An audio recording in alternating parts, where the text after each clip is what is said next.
নমস্কাৰ প্ৰিয় বন্ধু বান্ধৱীসকল, আমাৰ ৰাশিফল চেনেলটোলৈ আপোনালোকক স্বাগতম জনাইছোঁ। আজি মই আপোনালোকৰ কাৰণে লৈ আহিছোঁ ছেপ্টেম্বৰ মাহটো কোনকেইটা ৰাশি জাতক জাতিকাৰ বাবে ভাল, চাকৰি ব্যৱসায় প্ৰেমৰ ক্ষেত্ৰত, কেৰিয়াৰ ক্ষেত্ৰত আৰু বিবাহৰ ক্ষেত্ৰত ভাল, আৰু কোনকেইটা ৰাশি জাতক জাতিকা চাকৰি ব্যৱসায় প্ৰেমৰ ক্ষেত্ৰত, কেৰিয়াৰ ক্ষেত্ৰত আৰু বিবাহৰ ক্ষেত্ৰত ছেপ্টেম্বৰ মাহত জীৱনটোত সমস্যাই দেখা দিব আৰু বিপদ বিঘিনিয়ে দেখা দিব, সেই ৰাশি জাতক জাতিকাৰ বাবে আজি মই আপোনালোকৰ আগত এই ভিডিঅ'টো লৈ আহিছোঁ। মোৰ ভিডিঅ'টো আপোনালোকে অলপো স্কিপ নকৰাকৈ শেষলৈকে চাব, তেতিয়া আপোনালোকে ছেপ্টেম্বৰ মাহৰ ৰাশিফলৰ বিষয়ে সকলোখিনি কথা জানিব পাৰিব। মহাদেৱে আপোনাৰ মনৰ আশা আপুনি ভবামতে পূৰণ কৰিব। ধন্যবাদ। যদি আপুনি মহাদেৱৰ কৃপা বা আশীৰ্বাদ লাভ কৰিব বিচাৰে তেনেহ'লে লাইক কমেণ্ট শ্বেয়াৰ ছাবস্ক্ৰাইব কৰি দিব, আৰু যদি আপোনালোকৰ ঘৰৰ সমস্যা সমাধান লাগে তেনেহ'লে মোৰ চেনেলটো ছাবস্ক্ৰাইব কৰি বেল আইকনটো ক্লিক কৰি দিব। যদি আপুনি ছাবস্ক্ৰাইব নকৰে তেনেহ'লে আপোনাৰ ঘৰত ডাঙৰ বিপদ হ'ব। যদি আপুনি ছাবস্ক্ৰাইব কৰে মোৰ ভিডিঅ'সমূহ চাই আপোনালোকৰ সমস্যা বা বিপদৰ পৰা মুক্তি লাভ কৰিব। 100% সঁচা কথা। আজি এই ভিডিঅ'টোত 1000 ভিউৱাৰ্ছৰ ভিতৰত মিনিমাম 500 ছাবস্ক্ৰাইবাৰ টাৰ্গেট। ভিডিঅ'টো চোৱাৰ লগে লগে চেনেলটো ছাবস্ক্ৰাইব কৰি দিয়ক সকলোৱে। কোনো ছাবস্ক্ৰাইব নকৰাকৈ এই চেনেলটোৰ পৰা গুচি নাযাব। মহাদেৱৰ কৃপাত আপুনি ভবামতে আপোনালোকৰ মনৰ আশা মহাদেৱে পূৰণ কৰিব। ধন্যবাদ। হৰ হৰ মহাদেৱ, হৰ হৰ মহাদেৱ, হৰ হৰ মহাদেৱ। মোৰ প্ৰিয় বন্ধু বান্ধৱী আৰু বয়োজ্যেষ্ঠসকল, এতিয়া ভিডিঅ'টো আৰম্ভ কৰিছোঁ। প্ৰথমতে আহিছোঁ আমি মেঘ ৰাশি। আপোনাৰ আত্মবিশ্বাস আৰু উৰ্জাৰ স্তৰ বাঢ়িব। ছেপ্টেম্বৰ মাহত মানে আপোনাৰ অন্য ব্যক্তিৰ লগত আত্মবিশ্বাস বাঢ়িব বুলি কৈছে। কোনোবা লেণ্ডাৰ আপোনাৰ ঘৰত আহি আপোনাৰ পৰা ধন ফিৰত বিচাৰিব পাৰে। মানে আজিৰ দিনটোত আপোনাৰ বন্ধু বান্ধৱী বা অন্য ব্যক্তি আপোনাৰ ঘৰত আহিব পাৰে, আৰু ছেপ্টেম্বৰ মাহত আপোনাক ধন ফিৰত বিচাৰিব পাৰে বুলি কৈছে। টকা পইচা বিচাৰিব। আপুনি ধন ঘূৰাই দিয়াৰ পিছত আৰ্থিকভাৱে দুৰ্বল হ'ব। আপুনি যদি বন্ধু বা আপোনাৰ ব্যক্তিক যদি ছেপ্টেম্বৰ মাহত ধন যদি টকা পইচা ধাৰলৈ দিয়ে, পিছত আপোনাৰ মনটো বেয়া লাগিব পাৰে বুলি কৈছে। আপোনাক পৰামৰ্শ দিয়া হ'ল যে ঋণ লোৱাৰ পৰা বিৰত থাকক। আপুনি ছেপ্টেম্বৰ মাহত অন্য ব্যক্তিৰ পৰা টকা পইচা ঋণ ল'বলৈ আপোনাক কোৱা নাই, আপোনাক দূৰত থাকিবলৈ কৈছে। জীয়েকৰ বেমাৰে আপোনাৰ মন বেয়া কৰিব পাৰে। উৎসাহ বৃদ্ধি কৰিবলৈ তাইক বহুত মৰম আৰু স্নেহ প্ৰদান কৰক। মৰমে হাজাৰ ডাঙৰ বেমাৰ ভাল কৰাৰ ক্ষমতা ৰাখে। ছেপ্টেম্বৰ মাহত আপোনাৰ সন্তানৰ বাবে, আপোনাৰ নিজৰ জীয়াৰীৰ বাবে বেমাৰ হ'ব পাৰে বুলি কৈছে, আৰু আপোনাৰ জীয়াৰীক আপোনাক সাৱধানে ৰাখিবলৈ কৈছে। আপোনাৰ জীয়াৰী যদি বেমাৰ হয়, আপুনি যদি তাইক যদি মৰম চেনেহ কৰে, তেতিয়া তাই বেমাৰ হৈ থকা অৱস্থাটো নিজকে সান্তনা পাব পাৰে বুলি কৈছে। আপোনাক কোনোবাই প্ৰথম চাৱনিতে পচন্দ কৰিব পাৰে। মানে ভালপোৱা সকলৰ কথা কৈছোঁ। ছেপ্টেম্বৰ মাহত আপুনি যদি কোনোবা ছোৱালী এজনীক যদি দেখিছে, আপুনি প্ৰথমতে দেখোঁতেই আপোনাৰ হাঁহি দেখি আপুনি প্ৰেমত পৰি যাব পাৰে বুলি কৈছে সেই ছোৱালীজনী। যদি আপুনি বহুত দিনৰ পৰা অফিচত কাম কৰোঁতে অসুবিধা পাই আছে তেন্তে আপুনি অলপ ভাল অনুভৱ কৰিব। যদি আপুনি ছেপ্টেম্বৰ মাহত অফিচত যদি কাম কৰে আৰু কাম কৰি থকা অৱস্থাত যদি আপুনি অসুবিধা সন্মুখীন হ'বলগীয়া হৈছে, ছেপ্টেম্বৰ মাহত আপুনি অন্য মাহতকৈ অলপ ভাল অনুভৱ কৰিব পাৰে বুলি কৈছে আপোনাৰ কামত, অফিচৰ কামত। এইবাৰ আহিছোঁ আমি মিথুন ৰাশি। বয়স্ক লোকসকলে নিজৰ স্বাস্থ্য যতন লোৱা উচিত। মানে ছেপ্টেম্বৰ মাহত বয়োজ্যেষ্ঠ লোকসকলে নিজৰ স্বাস্থ্যৰ প্ৰতি যত্ন ল'বলৈ কৈছে। অংশীদাৰী ব্যৱসায়সমূহত বিনিয়োগ কৰাৰ পৰা দূৰত থাকক, আৰু বেছি চোকা লোক থকা আৰ্থিক যোজনাসমূহৰ পৰা নিৱেশ কৰাৰ পৰা দূৰত থাকক। মানে আপুনি যদি ছেপ্টেম্বৰ মাহত ব্যৱসায় বাণিজ্য কৰে টকা পইচা যদি বিনিয়োগ কৰে অন্য ব্যক্তিৰ লগত চোকা মানুহৰ পৰা যিবিলাক মানুহৰ অলপতে খং উঠে সেই মানুহৰ পৰা আপোনাক লেনদেন কৰিবলৈ কোৱা নাই আৰু সেই মানুহৰ পৰা আপোনাক দূৰত থাকিবলৈ কৈছে ছেপ্টেম্বৰ মাহত ঘৰত কাকো যাতে আপুনি দুখ নিদিয়ে তাৰ প্ৰতি আপুনি অলপ সচেতন থাকক আৰু আপোনাৰ পৰিয়ালৰ প্ৰয়োজন হিচাপে নিজকে ঢাল খুৱাওক ছেপ্টেম্বৰ মাহত মানে আপুনি আপোনাৰ ঘৰখনত পৰিয়ালৰ ব্যক্তিৰ লগত ভালদৰে থাকিবলৈ কৈছে প্ৰেমৰ ভৰপূৰ আনন্দ লওক আপুনি ভালপোৱাৰ ক্ষেত্ৰত ছেপ্টেম্বৰ মাহত আপোনাৰ ভালপোৱা প্ৰিয়সীৰ লগত ভাল বুলি কৈছে আপুনি নিজৰ তলতীয়া কৰ্মচাৰী কাম চাই অসুখী হৈ যাব কাৰণ আপোনাৰ আশা কৰা মতে কাম নাই হোৱা আপুনি যদি ছেপ্টেম্বৰ মাহত আপোনাৰ লগত যদি অন্য ব্যক্তিক কামত ৰাখিছে তেওঁক যদি আপোনাৰ তলত ৰাখি কাম কৰাইছে কাম কৰাৰ পিছতো তেওঁ কাম দেখি আপোনাৰ মনটো ভাল নালাগিব বুলি কৈছে খালী সময়ৰ সৎ ব্যৱহাৰ কৰিব আৰু সেই কামবোৰ পূৰণ কৰিব চেষ্টা কৰিব যি যোৱা সময়ত পূৰ নাই হোৱা মানে ছেপ্টেম্বৰ সময়ত আপুনি যিখিনি সময় এনেই থাকে সেই সময়খিনি আপোনাক সৎ ব্যৱহাৰ কৰিবলৈ কৈছে আৰু আপুনি যদি কাম যদি কৰে সেই কামটোত আপোনাক চেষ্টা কৰি কামটো কৰিবলৈ কৈছে ছেপ্টেম্বৰ মাহত সেই কামটোৰ পৰা আপুনি ভাল ফল পাব বুলি কৈছে এইবাৰ আহিছোঁ আমি সিংহ ৰাখি আপুনি ঘৰৰ পৰা ধনাত্মক ভাৱ এটা লৈ ওলাব যদিও মূল্যৱান বস্তু এটা চুৰি হোৱা বাবে আপোনাৰ মন বেয়া হৈ যাব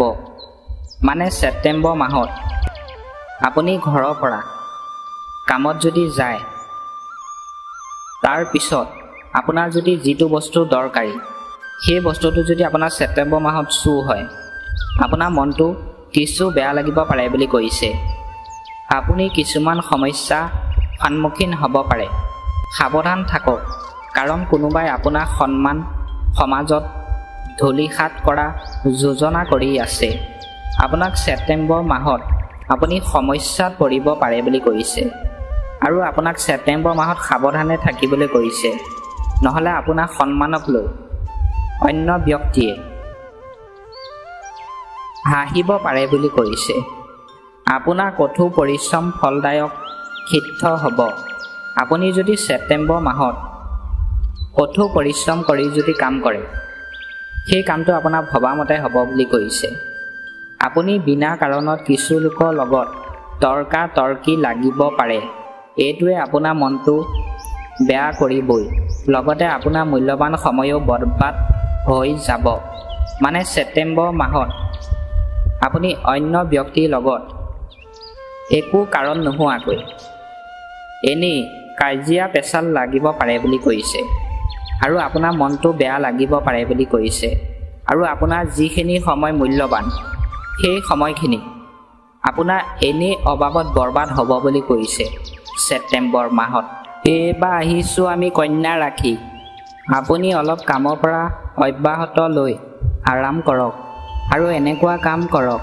যি কৰি আপুনি ভাল পায় আপুনি মানে ছেপ্টেম্বৰ মাহত আপোনাক এনেকুৱা কাম কৰিবলৈ কৈছে যিটো কাম কৰি আপুনি ভাল পায় যদি আপুনি বিবাহিত তেন্তে নিজৰ সন্তানৰ ওপৰত বিশেষ ধ্যান দিয়ক যদি আপুনি এনেকুৱা নকৰে তেন্তে সিহঁতৰ স্বাস্থ্য বেয়া হ'ব পাৰে আৰু ফলস্বৰূপে আপোনাৰ বহুত অৰ্থ ব্যয় হ'ব পাৰে মানে বিবাহিত লোকসকলৰ কথা কৈছোঁ ছেপ্টেম্বৰ মাহত যদি সন্তানৰ ওপৰত ধ্যান নিদিয়ে তেতিয়াহ'লে সন্তানৰ স্বাস্থ্য বেয়া হ'ব পাৰে বুলি কৈছে পৰস্পৰে পৰস্পৰৰ সমস্যাসমূহ ব্যক্তিগতভাৱে সমাধান কৰিব এই সমস্যাসমূহ অন্য সন্মুখত দাঙি নধৰিব নহ'লে আপোনাৰ বদনাম আনিব পাৰে ছেপ্টেম্বৰ মাহত আপোনাৰ যদি সমস্যা হয় সেই সমস্যা আপোনাক নিজে সমাধান কৰিবলৈ কৈছে অন্য ব্যক্তিৰ ওচৰত আপোনাক সেই সমস্যাটোৰ বিষয়ে আলোচনা কৰিবলৈ কোৱা নাই যদি আপুনি আলোচনা কৰে অন্য ব্যক্তিয়ে আপোনাক বদনাম আনিব পাৰে বুলি কৈছে প্ৰেমৰ এক নতুন আৱেগে আপোনাক ৰাতি শুব নোৱাৰিব। ভালপোৱা প্ৰেয়সীসকলৰ কথা কৈছোঁ। ছেপ্টেম্বৰ মাহত প্ৰেমৰ ক্ষেত্ৰত, ভালপোৱাৰ ক্ষেত্ৰত ৰাতি প্ৰেয়সীলৈ খুবেই মনত পৰিব আৰু মনত পৰাৰ পাছত শুব নোৱাৰিব বুলি কৈছে। আপুনি বেলেগক হহুৱাব স্বভাৱটোৱে আপোনাৰ সকলোতকৈ ডাঙৰ সম্পত্তি। আপুনি যদি ছেপ্টেম্বৰ মাহত অন্য ব্যক্তিক যদি হহুৱাব বিচাৰে, আপোনাৰ নিজৰ বাবে ভাল বুলি কৈছে। অন্য ব্যক্তি আপোনাৰ হাঁহি দেখি মানুহজন বহুত ভাল দেই, এনেকৈ শলাগ ল'ব পাৰে বুলি কৈছে ছেপ্টেম্বৰ মাহত। এইবাৰ আহিছোঁ আমি ধনু ৰাশি। মন খুলি হাঁহক, কাৰণ হাঁহি আপোনাৰ সকলো সমস্যা আটাইতকৈ ফলজনক চিকিৎসা। ছেপ্টেম্বৰ মাহত আপোনাক মন খুলি হাঁহিবলৈ কৈছে। আপুনি যদি মন খুলি হাঁহে, আপোনাৰ সমস্যা সমাধান হ'ব পাৰে বুলি কৈছে। আপোনাৰ অৰ্থ খৰচ কৰিব দৰকাৰ নহ'ব, কাৰণ ঘৰৰ কোনোবা ডাঙৰজনে আপোনাক পইচা দিব পাৰে। দূৰৰ আত্মীয় ইয়াৰ পৰা প্ৰাপ্ত আকস্মিক ভাল খবৰে আপোনাৰ গোটেই পৰিয়ালকে সুখ আৰু আনন্দ প্ৰদান কৰিব। ছেপ্টেম্বৰ মাহত আপোনাৰ দূৰৰ আত্মীয়ৰ পৰা আপোনাৰ ভাল খবৰ আহিব পাৰে বুলি কৈছে, আৰু ভাল খবৰটো পাই আপোনাৰ পৰিয়ালৰ ব্যক্তি সুখ অনুভৱ কৰিব পাৰে বুলি কৈছে। কোনোবা এনেকুৱা ব্যক্তিৰ লগত সাক্ষাৎ হোৱাৰ সম্ভাৱনা আছে যিজনে আপোনাক গভীৰভাৱে প্ৰভাৱিত কৰিব। ছেপ্টেম্বৰ মাহত মানে আপুনি এনেকুৱা ব্যক্তিৰ লগত সাক্ষাৎ হ'ব বুলি কৈছে যিজনে আপোনাক আনন্দ প্ৰদান কৰিব পাৰে বুলি কৈছে। আজি আপুনি আপোনাৰ উদ্দেশ্যক সফল কৰাত সফল হ'ব যদি কামটো কৰিবৰ বাবে বেলেগৰ সহায় লয়। যদি আপুনি ছেপ্টেম্বৰ মাহত কাম কৰে, বেলেগৰ সহায় লৈ যদি কাম কৰে, সেই কামটোত আপুনি সফল হ'ব বুলি কৈছে। টকা পইচা ফালৰ পৰা আপোনাৰ ভাল বুলি কৈছে ছেপ্টেম্বৰ মাহত। এইবাৰ আহিছোঁ আমি বৃশ্চিক ৰাশি। বন্ধুৱে আপোনাক কোনোবা বিশেষ মানুহৰ চিনাকি কৰাই দিব, যিয়ে আপোনাৰ জীৱনত এক গভীৰ প্ৰভাৱ পেলাব। ছেপ্টেম্বৰ মাহত মানে আপোনাৰ বন্ধুৱে অন্য ব্যক্তিৰ লগত আপোনাক চিনাকি কৰাই দিব পাৰে বুলি কৈছে, আৰু আপোনাৰ জীৱনটো ভাল হ'ব বুলি কৈছে। ওচৰ চুবুৰীয়া কোনোবা এজন আপোনাৰ ওচৰত ধন বিচাৰি আহিব পাৰে। আপোনাক পৰামৰ্শ দিয়া হ'ল যে ইন দিয়াৰ আগতে এবাৰ তেওঁ বিশ্বাসযোগ্যতা চাই ল'ব, নহ'লে পইচা লোকচান হ'ব পাৰে। ওচৰ চুবুৰীয়া ব্যক্তিয়ে ছেপ্টেম্বৰ মাহত আপোনাক টকা ধাৰলৈ বিচাৰিব পাৰে বুলি কৈছে, আৰু আপুনি টকা ধাৰলৈ দিয়াৰ আগত মানুহজনক আপুনি বিশ্বাস কৰিহে দিবলৈ দিছে, নহ'লে আপোনাৰ টকা লোকচান হ'ব পাৰে বুলি কৈছে। ঘৰত বহুত দিনৰ পৰা পেলাই থোৱা কাম অলপ সময়লৈ সম্পূৰ্ণ কৰিব পাৰিব। আপোনাৰ যদি ঘৰত কাম যদি আগতে আধাতে এৰি থৈছিলে, সেই কাম আপুনি ছেপ্টেম্বৰ মাহত সম্পূৰ্ণ কৰিব পাৰিব বুলি কৈছে। আপোনাৰ প্ৰিয়জন আপোনাক গোটেই দিন মনত কৰি থাকিব। তেখেতক কিবা ধুনীয়া এক বস্তু ছাৰপ্ৰাইজ দিয়া পৰিকল্পনা কৰক, আৰু এই দিনটোক তেখেতৰ বাবে স্মৰণীয় কৰক। মানে আপোনাৰ ভালপোৱা প্ৰেয়সীয়ে আপোনাক ছেপ্টেম্বৰ মাহৰ গোটেই দিনটোত মনত পেলাই থাকিব বুলি কৈছে, আৰু আপোনাৰ প্ৰেয়সী তেওঁ ভালপোৱা এটা ভাল ছাৰপ্ৰাইজ দিবলৈ কৈছে। তেতিয়া আপোনাৰ প্ৰেয়সীয়ে আনন্দ ফূৰ্তি পাব বুলি কৈছে আপোনাৰ ছাৰপ্ৰাইজটো পায় ছেপ্টেম্বৰ মাহত। শেষত আহিছোঁ আমি মীন ৰাশি।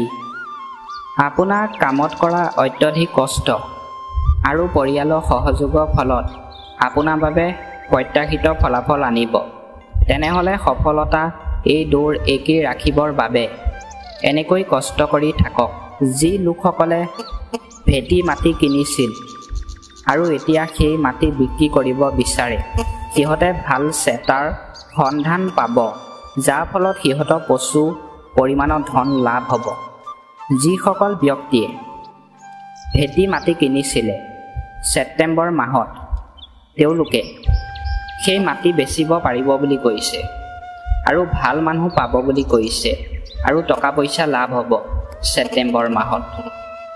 দিনৰ উত্তৰাৰ্ধত হঠাৎ অহা যিকোনো ভাল খবৰে গোটেই পৰিয়ালকে সুখ আৰু আনন্দ প্ৰদান কৰিব। পুনৰ লগ হোৱাৰ আশাৰে এই মুহূৰ্তত আপোনালোকৰ পৰা বিদায় লৈছোঁ। ওম নমঃ শিৱায়।